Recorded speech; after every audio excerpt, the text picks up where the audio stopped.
Hello बच्चों, let's see this question.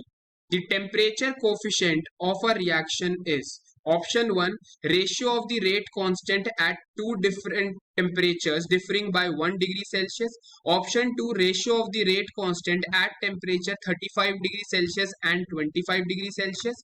Ratio of the rate constant at temperature 30 degree Celsius and 25 degree Celsius. And option 4 specific reaction rate at 25 degree Celsius. इस question को समझने के लिए हमें सबसे पहले देखना पड़ेगा कि यहाँ पे हमारा किस की कॉन्सेप्ट का यूटिलाइजेशन हो रहा है।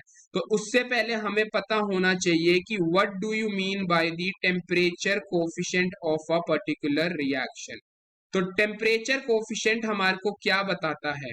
तो टेम्परेचर कोफिशिएंट ये बताता है, टेम्परेचर को अगर हम क्या कर रहे हैं, when we are changing the temperature को अगर हम चेंज कर रहे हैं तो उसके साथ हमारा रेट किस तरीके से चेंज होता है वो हमें पता है टेम्परेचर कोफिशिएंट से।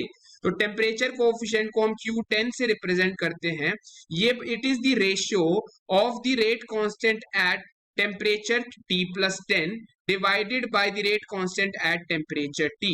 यानी ये हमारे पास जब हम टेम्परेचर को 10 केल्विन या 10 डिग्री सेल्सियस से इंक्रीज करते हैं तो उसके कॉरस्पॉन्डिंग हमारे रेट में क्या चेंज आ रहा है वो हमें पता चलता है टेम्परेचर कोफिशिएंट से।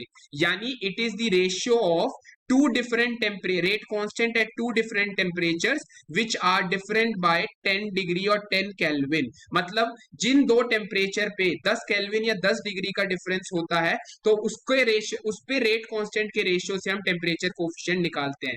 मानो मेरा इनिशियल टेम्परेचर था 25 डिग्री सेल्सियस और अगर मैं इसको 10 डिग्री से बढ़ाता हूं तो T2 मेरा हो जाएगा 35 डिग्री सेल्सियस। तो इस पे मेरा रेट कांस्टेंट हो जाएगा rate constant eight 35 degree Celsius divided by rate constant eight 25 degree Celsius. ठीक है, यानी हमारा करेक्ट आंसर क्या हो जाएगा? Option number 2 ratio of the rate constant at temperature 35 degree Celsius and 25 degree Celsius. I hope you understood it well. All the best, thank you.